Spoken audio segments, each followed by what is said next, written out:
ప్రభు అయిన యేసుక్రీస్తు నామంలో ప్రతి ఒక్కరికి పేరు పేరున నా వందనాలు తెలియజేస్తా ఉన్నానండి. ఈరోజు దేవుని వాగ్దానం యోనా గ్రంథము 3వ అధ్యాయము 5వ వచనము. నినేవా పట్టణపు వారు దేవుని యందు విశ్వాసముంచి ఉపవాస దినము చాటించి గనులేమి అల్పులేమి అందరూ గోనెపట్టు కట్టుకొనిది. హల్లెలూయా. ఈ దినం దేవుడు మనతో మాట్లాడుతూ ఉన్నటువంటి మాట, ప్రియ సహోదరి సహోదరుడా, ఇక్కడ చూడండి, ఒక వ్యక్తి అని లేదు, ఒక కుటుంబము అని లేదు. హల్లెలూయా. ఒక పట్టణపు వారందరూ కూడా అందులో ఉన్నటువంటి గనులేమి అల్పులేమి, బీదవారేమి, ధనవంతులేమి, దుర్మార్గులేమి, నీతిమంతులేమి, ప్రతి ఒక్కరూ కూడా దేవుని సన్నిధిలో కనిపెట్టుకున్నారు. హల్లెలూయా. ఉపవాస దినమును ఏర్పరచబడుకున్నారు.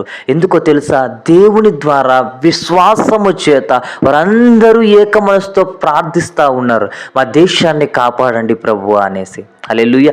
రాజులు సైతము కూడా మోకరించి బూడిద చల్లుకొని వారందరూ కూడా ఏక మనసుతో దేవుణ్ణి ప్రార్థిస్తూ ఉన్నారు. ప్రియ సహోదరి సహోదరుడా, ఈరోజు నువ్వు అనుకుంటా ఉన్నావేమో, నా కుటుంబంలో ఈ కార్యము జరగలేదే, ఆగిపోయినటువంటి కార్యములు ఎన్నో ఉన్నాయి, నా వల్ల అవుతుందా కాదా అనే ఇంటెన్షన్తో అన్నటువంటి బాధ చేత నువ్వు కృంగిపోతా ఉన్నావేమో. అయితే దేవుడు సెలవిస్తూ ఉన్నాడు, అయితే ఇవన్నీ కూడా జరగాలి అంటే ఉపవాస ద్వారానే జరుగుతాయి. దేవుని యందు విశ్వాసము ద్వారా మాత్రమే జరుగుతాయి ఇట్టి కార్యాలు. హల్లెలూయా. నీలో ఆగిపోయినటువంటి కార్యమే ఉన్నదేమో, అయితే నువ్వు దిగులు చెందుతానే ఉన్నావేమో, నా కార్యం జరగలేదే, నా యొక్క బాధ పోలేదే అనేసి నువ్వు భయపడతా ఉన్నట్లయితే, ప్రియ సహోదరి సహోదరుడా, ఈరోజు దేవుడు సెలవిస్తూ ఉన్నటువంటి మాట, ఆ రోజు నినేవా పట్టణపు వారందరూ కూడా ఏక మనసుతో దేవుని యందు విశ్వాసం ఉంచి ఉపవాస దినమును ఏర్పరచుకొని ఎలాగైతే ప్రార్థించి ఉన్నారో, వారు ఎట్టి జయమైతే చూసి ఉన్నారో,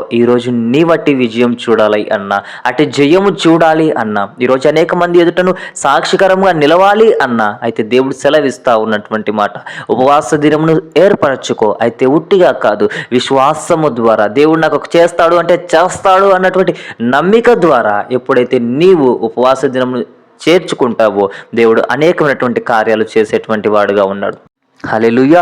దేవుడి వాక్యమును దీవించునుగాక. ప్రార్థన. మిక్కిలి ప్రేమ కలిగిన దేవా, నీకు వందనాలయ్యా. ఆ రోజునైనా పట్టణపు వారందరూ ఎలాగైతే ప్రార్థించారో అట్టి కృపను ప్రతి బిడ్డకు అనుగ్రహించండి, సహాయం జరిగించండి. ఆమేన్.